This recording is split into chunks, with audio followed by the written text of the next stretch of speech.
Akkam jirtu hordoftoota keenya bakkuma jirtanitti nageenyaaf jaalala isiniif hawwineeti kan nuti jirru OBN sagalee uummataa irratti sa'aatii kanarraa kaafnee kan isin biraan geenyu sagantaa yeroo kaayyooti kaayyoo maltiimiidiyaa qopheessuudhaan kan isin biraan ga'u marreega yeroo garagaraatti keessummoota adda addaa hojii aartii irratti hojjetan hojii tola ooltummaa adda addaa irratti bobba'anii hojjechaa jiran stuudiyoo keenyatti affeerree isin wajjiniinis wal barsiisaati kan nuti turre har'as immoo keessummaa tokko qabadheetiin jira keessummaan keenyas immoo hojii aartii fakkii irratti yeroo ammaa kana bobba'ee kan hojjechaa jiru hojii adda ta'edha kan inni hojjechaa jiru eenyudha tasa jedhu fi gara isaatti kan deebinu ta'a dhaabbanni daldala buna qarcaanshee sadarkaa pilaatiinemiitiin ispoonsara nu godhaniiti kan isaan jiranii guddisneeti kan nuti isaaniin galateeffannu egaa dhaabbanni daldala buna qarcaanshee abbaa qonnaan bulaati abbaa iyyeessaati lafa namni rakkatetti dursanii birmachuudhaan warra beekamanidha egaa teeknooloojii haaraa ta'es gara biyya keenyaa galchuudhaan dhaabbata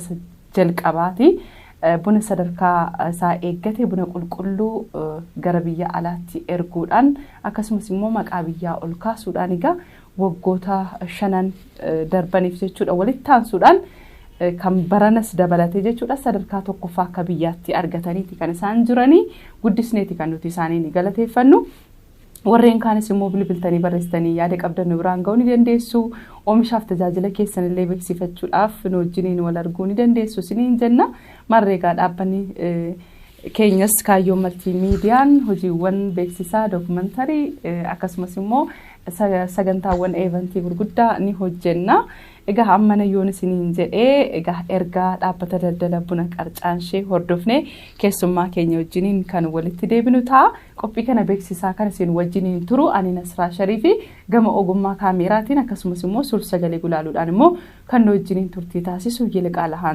Antanaati nu wajjiniin yeroo gaarii dabarsa. Guyyaa guyyaan jijjiiramuun bara baraan guddinni aadaa keenyadha. Bara baraan biqiltuu bunaa sanyii filatamaa miiliyoonaan lakkaa'amu bilisaan qonnaan bultootaaf raabsuun manneen barnootaa daandii fi bishaan lafa jalaa qonnaan bultootaaf ni mala jennees ijaarre. Teeknooloojii haaraa qonna bunaa gara biyyaa galchuun biyya keenyatti madaqsuun dirree diriiraa irratti buna oomishuun homtuun hundursu. Buna eenyummaa keenya ibsu addunyaatti bifa adda addaan erguun biyyattii keessatti sadarkaa duraa irratti argamna. Aadaan keenya calaqqee keenya jennee buna qalaadhaan keessummoota addunyaa simanne. Maarree kana hundaaf qonnaan bultoonni ragaa keenyadha. Qarcaanshee Trading. Qarcaanshee Trading. Hordoftoota keenya walitti deebineeti kan nuti jirru duratti gaasinii kaaseetiin jira keessummaan keenya kun istuudiyootti argameeti kan inni jiru artiist Taklee Tulluuti. Baganagaadhaan gara istuudiyoo keenyaa dhufte. Bismillah baganagaan na eegdan. Hayyee egaa artiist Taklee Tulluu yeroo ammaa kana hojii aartii fakkii irratti bobba'ee kan hojjechaa jirudha. Egaa fakkiiwwan inni kaasu immoo fakkii baay'ee babbareedotaan egaa gogaa irratti immoo kaasuun sammuu adda isa taasisa. Akkasumas immoo artiist Lammaa Guyyaallee kan ittiin nu yaadachiisudha jechuudha. Mee akkamittiin gara hojii kanaatti seentee akkamitti bartee isa jedhurraa haa jalqabnu laata? Kana inti bari ijoollummaarraani waan kana hojjechuu qabe. Waggaa kutaa tokko baradhu fakkeenyaa fi kitaabota irraa karaa wanni irratti kaasaa jedhan kan yoo sani dabareedhaan ijoolleen natti fidde anatu kaasa anatu isaaniif illee kaasa isumarraa ijoollummaarraa keessa hojii waan jiruuf ijoollummaarraan jalqabee saniin booddee waraqaa irratti eegale gogaa kan irratti kaasuudhaaf yeroodhaan booda dura waraqaa irratti shaakala jalqaba waraqaa irratti irsaasii kananii kaasaa waa baay'ee kaasu qabee saniin booddee karaa hojjetii karaa sharaatti tan dhufe kaanvaasii kan isarratti kaasuu dhufe isarratti kaasee saniin booddeedha maalifi kan gogaa kun xiqqoo in ulfaata maalifi akkan gogaadhaa rifeensa isaa kanarraa haadu jira proportionii isaa eegdetoo irraan haadini bakkeen tokko tasa irra dabartee yoo haadde rifeensi isaa kun ittiin deebi'u dabbasaan kun ittiin deebi'u beektee haddame. Kanaafuu xiqqoo baay'ee inni waan ulfaatuu fi fakkeenyaaf irsaasiidhaan hojjechuun fi qalamiin hojjechuun garaagarummaa qabu.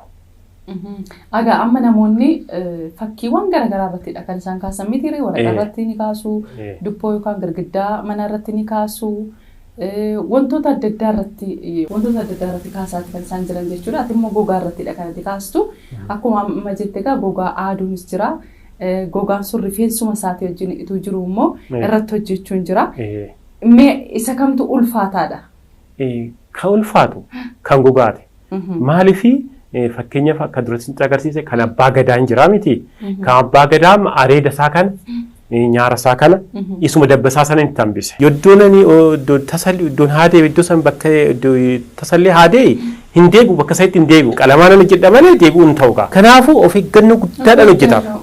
Of eeggannoo guddaa waan hojjetamu fakkeenyaaf girgiddaa irratti yookaan waraqaa irratti moggaan hojjetu irsaasan irraa haqxuun hin jirti mitiiree oonan dogongoree irra dabre irraa haqxuun irraa balleessa rakkina hin qabu. Kan girgiddaallee qalamni yoo dogongoree too iskeech godhe qalamaan irraa deebi'a. Inni kun yoo haaddamnaan haaddame kaa waa tokko waa wanti fidu hin qabu. Ani fakkeenyaaf dura mana barumsaa aartiin galle galeetii miti dura. Akkanumatti hin baradhee inuman shaakala keessa koo jira waraqaa irratti hin shaakala inuman shaakala saniin booda kabajamoo Dooktara Artiist Lammaa Guyyaa kitaaba isaaniin argadde. Isa kitaaba isaanii biteetanii booddee kitaaba isaaniitiin kitaabni isaanii kitaaba kana. Kitaaba kana dubbiseetanii akkaataa itti fayyadaman proportionii akkamitti eeggatu kanaaf kan akkamitti eeggatu. Kan jedhu hundi kanarra jira. Kitaaba kanarra jira. Anaaf kara gogaa kanatti ce'uudhaafis ta'ee kara aartii kana guddisuu akka aartii kanaan akkan guddadhu gahee guddaa kan raawwate kana isa kitaaba kana. Egaa ያለ አስተማሪ የስዕል ትምህርት መማሪያ መጽሐፍ barsiisaa tokko malee kan fakkiittiin baruu dandeenyu akka ta'edha.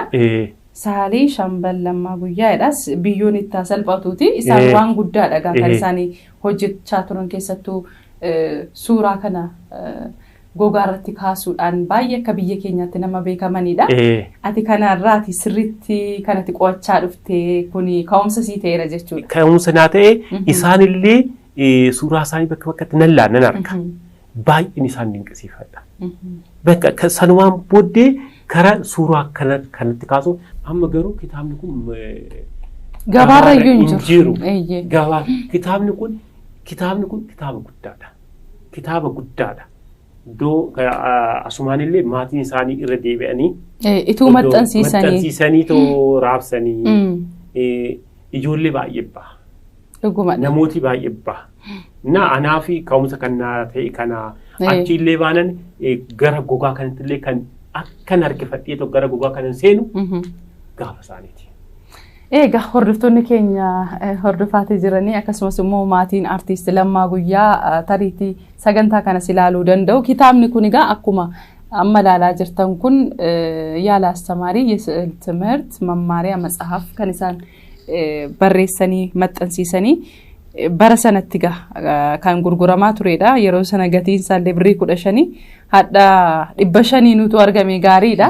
Ijoolleen isaanii maatiin isaanii kitaaba kan ituu irra deebitanii maxxansiistanii raabsitaniiti gaariidha. Maaliif keessa isaa ilaaleen ture alammaas jechuudha.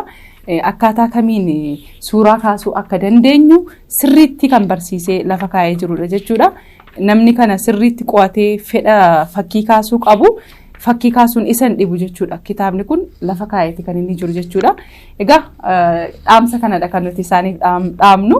Siif garuu ka'umsa keessii ta'eeti kan inni jiru kitaabni kun jechuudha. Ka'umsa guddaa naa ta'e. Baay'ee namatti tola. Mee waa'ee gogaa ati fakkiiwwan gogaattiin kaastu kana jechuudha. Gogaan ati irratti kaastu kuni gogaa baay'ee damtiiree kan jiru kan horii jira kan re'ee kan oolaa jira. Yeroo baay'ee gogaa maaliiti kanatti filattu ati? Kanaan filadhu gogaa re'eeti. Gogaa re'ee maaliif filatta kan re'ee? Fakkeenyaaf kan hoolaan jira miti. Kan hoolaa gogaan isaa kun haphiidha. haphiidha tokkoffaa. Lammaffaa rifeensi isaa kuni rifeensi hoolaa furdaadha. Aartiidhaaf hin ta'u hin tolu. Kan re'ee gogaan isaatillee jabaadha. Rifeensi isaatillee aartiidhaaf hin ta'a. Fakkeenyaaf areeda ittiin baasa bu'aa jedhe haadee hin ta'ani. Kan hoolaa hin ta'u. Kan horii kan looniin jira. Kan loonii kun ani ittiin namni gogaa san qopheessee fakkeenyaaf maarkaatoodhaan hin bita maleedha. Asitti isa ani amma fakkeenyaaf kan re'eedha anatu gogsa. Jiidhumaan bita. Ofii keetii manuma keetti gogseetan. Manuma kiyyaatti gogseetan wanta keemikaallee itti naqeetanii gogsee foolillee akka hin qabaanne irraa balleessee natu hojjeta. Hayyee baay'ee namatti tola. Egaa sagantaan keenyas namoonni baay'een kan isin daawwachaa jirtan iddoo garaagaraa teessanii egaa OBN sagalee uummataa irratti sagantaa yeroo kaayyoo maltiimiidiyaa qopheessuudhaan kan isin biraan gahaa jirudha. Egaa Taklee Tulluu hojii fakkii baay'ee babbareedaa ta'e kan isin amma ilaalaallee turtan kaasuu irratti kan inni argamu. Kan eenyuuti fakkii kaaste keessa kan eenyuuti baay'ee gammaddeetta? Fakkiin ani dura kaase keessaa fakkii kabajamuu Dr. Artiist Lammaa Guyyaan kaase. Fakkuma isaaniitu. Fakkiin sun isaan illee kaasanii turan. Fakkuma isaan kaasan illee deebisee kaase. Akka baay'een gammade. Fakkiiwwan kaaste keessa sanas gammade. Maaliif isaan akka dhugaa haasa'uuf baay'een isaan jaalladha. Suuraa isaanii san deebisee kaase suuraan sun akkuma isaan kaasan san isuma ta'e. Akka malee baay'een garuu waan jedhu suurota baay'een kaaseen jira. Fakkeenyaaf kan muummee ministeeraatillee kaasee obbo Shimallis kaasee namooti beekamtu baay'een kaase. Garuu isaanii san ka'umsallee waan naa ta'aniif ka'umsa waan naa ta'aniif fakkii kana keessatti egaa iddoo guddaa nama qabanudha. Keessattuu fakkii yeroo jennu fakkii gogaadhaan wal qabate yeroo kamuu yeroo kaasu artiist Lammaa Guyyaa namni dagatu jiru kanaanis wal qabatee tariitii keessatti baay'ee iddoo guddaas waan qabanuuf kanaaf dagachuu dhiiste jechuudha. Baay'ee namatti tola. Hordoftoota keenya kan isin hordofaa jirtan OBN sagalee uummataa irratti sagantaa yeroo kaayyoo maltiimiidiyaa qopheessuudhaan kan isin biraan ga'uudha. Marreegaa oomishaaf tajaajila keessan warri beeksifachuu barbaaddanis bilbiltanii barreessitanii nu wajjiniin wal arguu ni dandeessu. Akkasumas immoo egaa barreessitanii bilbiltanii yaada qabdan qophii keenya irratti illee nu biraan ga'uu ni dandeessu. Keessummaan keenya egaa artiist Taklee Tulluuti. Hojii aartii fakkiiti kan inni hojjechaa jiru. Gogaa irrattidha kan inni hojjechaa jiru. Hojii inni hojjetaa jiru kun egaa namni kamiyyuu yeroo waa'ee gogaa kaafnu waa'ee fakkii kaafnu artiist Lammaa Guyyaa namni hin dagata jennee hin yaadnu. Egaa biyyoon isaanitti haa salphattu isaaniin jenna. Egaa namoonni baay'een isaaniin boodas immoo kun akkasitti baba'aati kan isaan jirani. Kun waan jajjabeeffamuu qabudha jechuudha. Namoonni mana ofiitti miidhagfachuudhaaf akkasumas immoo kennaa adda addaatiif illee artiist Taklee Tulluu argachuudhaan biratti ajajachuudhaan akkasumas immoo irraa bitachuudhaan isa jajjabeessuun ni danda'ama isiniin jenna. Mee jidduutti immoo sirba tokko afeerruuti. Egaa sila fakkii wayii kaasaa turte? Fakkii wayii tokkoon kaasaa ture. Isa fakkii kanaa isa fakkii abbaa gadaa kan jalqabee amma isa kanan kaasaa jira amma. Suuraa kana akkanumattidha kanatti kaastu maalirraa ilaaltee kaastan? Fakkeenyaaf nan qaba suuraa isaa bilbila irraa nan qaba. Isa kana suuraa kanallee durallee natu kaase isa suuruma kana ilaalee kaasaa jira. Amma iddoon kun rifeensadha. Iddoon kun immoo duwwaadha. Iddoo kana maaliif duwwaa goote? Iddoo suuraa irratti kaasu kanarree duwwaa godhe. Maaliifan duwwaa godhe? Isa duratti siin agarsiise rifeensa qabaa ture. Areedni isaatii fi nyaarri isaa kun rifeensa qabaa ture. Gogaan sun gogaa adiidha. Kun immoo gogaa magaala. Gogaa dhabeetanii kana godhe maleedha. Isa silaa gogaa adii irratti kan kaasa. Gogaa adii irratti kan kaase areedni isaa kunillee adii waan ta'eef akkasumatti dabarsa isatti kaasaa ture. Silaa akkasitti kan kaasaa tureyyuu amma immoo waan kana dhabeefan amma magaala kanarratti kaasuudhaaf hin ta'u. Kanaafan irraa soqe. Maaliif suuraa tu gogaan isaa adii ta'eeti hin soqxu turte. Hin soqu. Bakkuma fuula isaa kanaa fi bakkuma kana funyaanii kanan soqa maleedha. Inni kun hin soqamuu ture. Kanaafan soqe. Maaliif fakkeenyaaf suuraa tokko gogaan kaasu akkanumaan hin kaasu. Gogaan filadha. Fakkeenyaaf namni tokko uffata isaa huccuu isaa adii yoo ta'e gogaa adii irratti kaasuu hin ta'u. Adiin sun gogaa isa wajjin wal fakkaata dabbasaa isa wajjin waan wal fakkaatuuf irraa baay'ee mul'atu kanaaf. Hayyee meeqa amma hordoftoonni keenya fakkiin kun akkuma isaan ilaalan kun jalqabdeeti kanatti jirtu iddoon kun rifeensadha iddoo kan immoo amma akkaataadhuma kaastee waan adii gooteef dubbattee jirta jidduutti sirba affeerree sirbicha yeroo daawwannee kaan immoo inxumurtamu akkam? Inxumurta? Haa ta'uga amma sanatti kaasuu jalqabiiti sana booddee hordoftoota keenyatti immoo xumura isaatti agarsiista sirba booddee. Garuu sirba situ nu affeera. Sirbi ani affeeru sirba qaarii keenyaa sirba artiist Hacaaluu Hundeessaati. Sirbi isaa immoo sirba seena qabeessa guyyaa gaafa Adwaa sirbi. Guyyaan sun akkumatu jettee guyyaa seena qabeessa ture. Haceenis immoo egaa iddoo jirutti rabbi kan jannataa saafa godhu isaan jenna sirba isaa sana nu affeertee jirta. Hayyee hordoftoota keenya sirba kana gaanuu hordofaatii sana booda fakkii kaasee xumuree immoo walitti deebina turtiin keessan OBN sagalee uummataa irratti sagantaa yeroo kaayyoo wajjinaa ta'u nu faana tura. Ijoolleen garasuu jirtu garasuu dhugii jirtu ijoolleen balaa jirtu balaa zallaqaa jirtu zallaqaa qilxuu jirtu ijoolleen badhaasaa jirtu badhaasaa magarsaa jirtu Abuna Petros jirtu jirtu as koottaa warri fardeen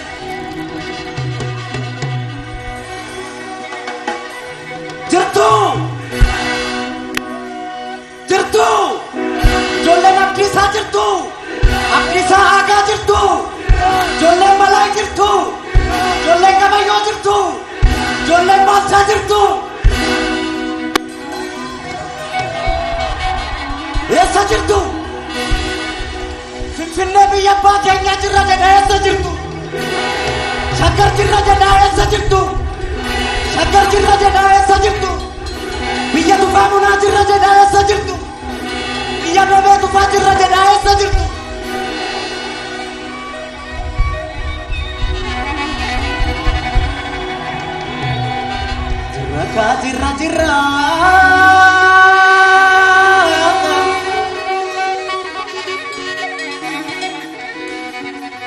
jirra kaa jirra jirra jirra otoon damiin meelchamne otoon cabiin okkonnus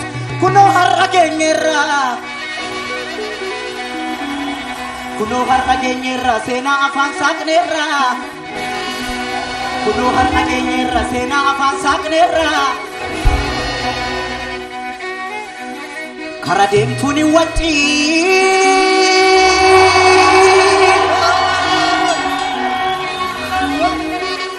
kara deemtuun hin waccii waa'ee leencaa taasofna waa'ee dhiiraa haasofna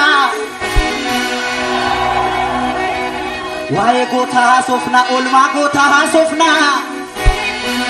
waa'ee gootaa haasofna waa'ee gabayyoo haasofna waa'ee gabayyoo haasofna gabayyoo gurmuu haasofna waa'ee baalchaa haasofna baalchaa saafoo haasofna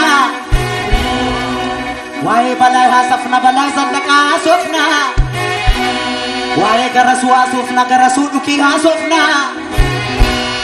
waa'ee abdiisaa haasofna abdiisaa aagaa haasofna adamsituun hin waccii kara deemtuun hin waccii waa'ee leencaa haasofna waa'ee leencaa haasofna ijoolleen baalchaa jirtu jirra riqicha ragaa waamaa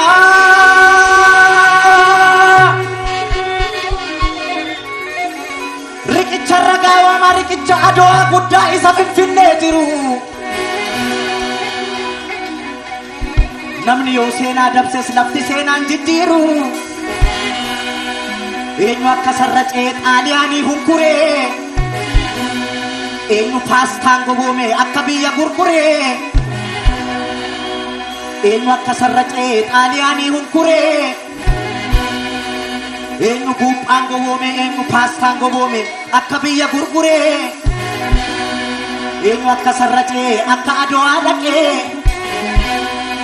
eenyu akka baandaa ta'ee dhiiga dhiiraa gannaqee har'an falmee sirreessa seenaa karaarraa maqee har'an falmee sirreessa seenaa karaarraa maqee yajoollee jalduu kooti yajoollee amboo kooti yajoollee gindoo kooti yajoollee wallagga kooti yajoollee arsii kooti yajoollee harargee kooti yajoollee jimma kooti yajoollee walloo kooti yajoollee boorana kooti yajoollee gujii kooti hundumtuu naadoo kooti hundumtuu naadoo kooti hundumtuu naadoo kooti Balcha gaafa adua Balcha gaafa maajoo Kabayyoo gaafa adua Garasuu qoricha xaaliyaanii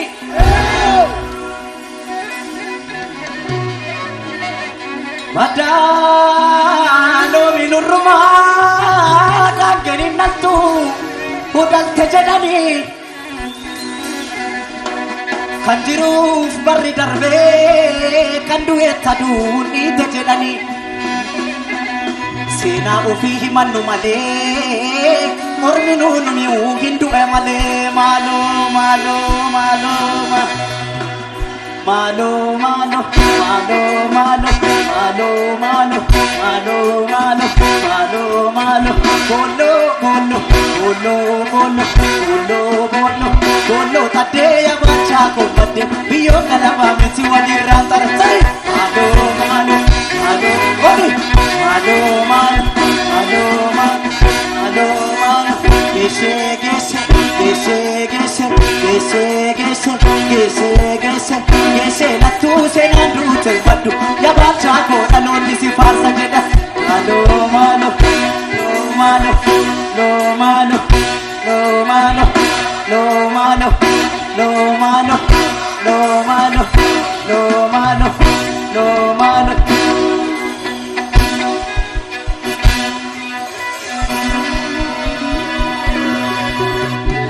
Biyya dhiigaan suphinee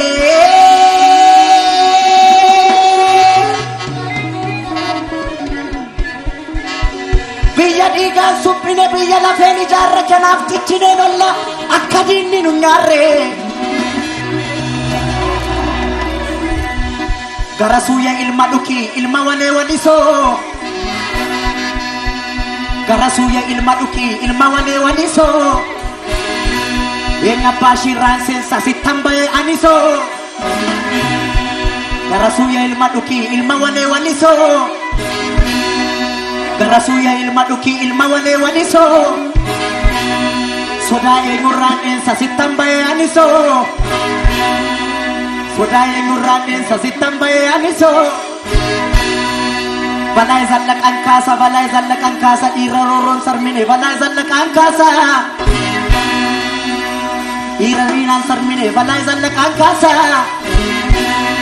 Alagaa garaa gubeen lammii koo garaa raasa Alagaa garaa gubeen saba koo garaa raasa Yajoollee biyya kooti Yajoollee jalduu kooti Yajoollee salaalee kooti Hundumtuu naadoo kooti Hundumtuu naadoo kooti Madaaloo minurrumaa Kaangeniin naltu Hudalte jedhanii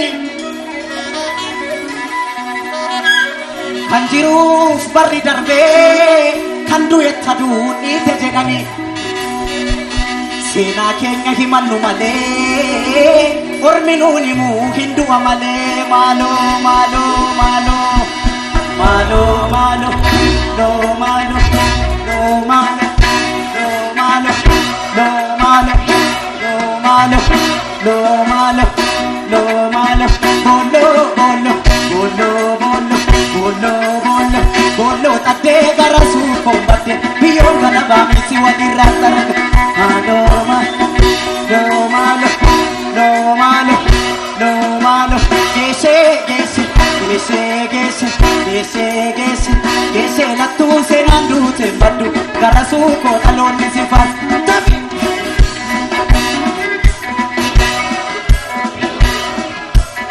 Bolo bolo loo bolo bolo bolo bolo Tadee kabayyoo koomate biyyoo galabaa miti walirraa tarate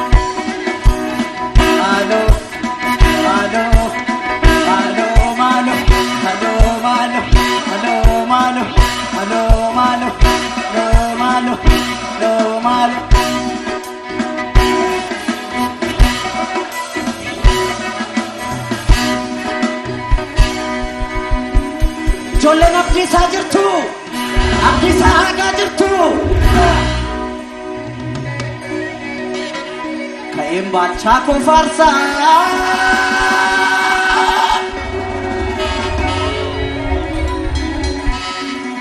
ka'een baalchaa koo kaasa goota biyya isaaf duulee isa tuulamaa dhaqee reenfa faranjii tuulee innagaama ka'een baalchaa koo faarsa goota biyya isaaf duulee isa tuulamaa ka'ee isa finfinnee ka'ee reenfa faranjii tuulee balaa isa dhaqaan kaasaa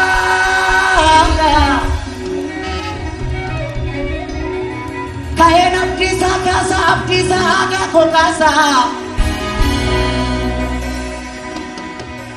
ka'een abdiisaa kaasaa isa maccarraa ka'ee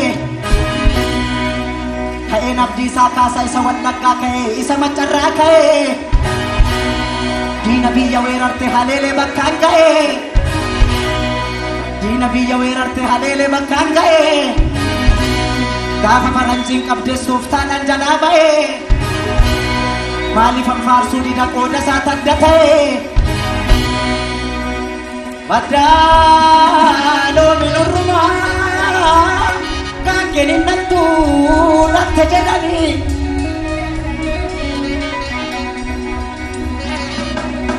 kan jiruuf barri darbee kan du'etta duudhiite jedhanii Oromoo seenaa keenya himannu malee ormi nuun himuu hin du'a malee maaloo maaloo maaloo maaloo maaloo maaloo maaloo maaloo maaloo maaloo maaloo maaloo bolo bolo bolo bolo no bolo no bolo bolo tadde abdiisaa kombatte biyyoon galabaa miti waliin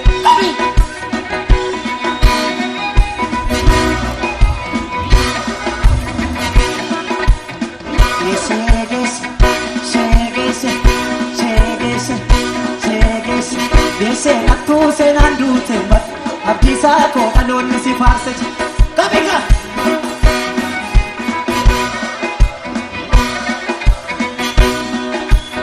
ofu bidraare farseet ofu bidraare farseet shimalli qaqawwe ofu bidraare farseet shimalli qawwise ofu bidraare farseet seesaan dhalawwise ofu bidraare farseet isabbaa keelixxa ofu bidraare farseet oromoo si marse ofu bidraare farseet shimalli qawwise ofu bidraare farseet seesaan dhalawwise ofu bidraare farseet isabbaa keelixxa ofu bidraare farseet oromoo si marse ofu bidraare farseet. Hordoftoota keenya kan isin hordofaa jirtan OBN sagalee uummataa irratti kaayyoo maltiimiidiyaa qopheessuudhaan kan isin biraan ga'u sagantaa yeroo kaayyooti. Sagantaa yeroo kaayyootiin isigaa keessummaan affeerradhee jiru Taaklee Tulluuti hojii fakkii bareedaa ta'e gogaa irratti kan inni kaasaa jirudha. Egaa duratti amma sirba hordofnee walitti deebinutti fakkii kaaseen xumura jedhee jira. Kunoo fakkii isaa xumureera. Xumurtee fakkii? Xumureera. Mee maal kaastee hordoftoota keenyatti agarsiisi? Alammaa gaa kun iddoon kun duwwaa ture. Haala kanaan bareechitee kaastee jirta jechuudha. Abbaa Gadaa bokkuu qabatanii jiran haala bareedaa ta'een. Egaa kun ogummaa cimaadha isa dhugaa dubbachuufi baay'ee namatti tola. Hordoftoota keenya artiist Taaklee Tulluu wajjin turtii nuti taasisne kana fakkaata ture. Egaa jajjabeessuu ni qabna kan jedhu yaada dabarsineeti kan nuti jirru. Torban kun torban nagaaf jaalalaa isiniif haa ta'uun isiniin jedhaa qopheessee kan dhiyeessan Nasraa Sharifi gama ogummaa kaameraatiin Yiliqaa Laantanaan wajjin ture. Torban nagaa isiniif haa ta'u fayyaa nu ta'a.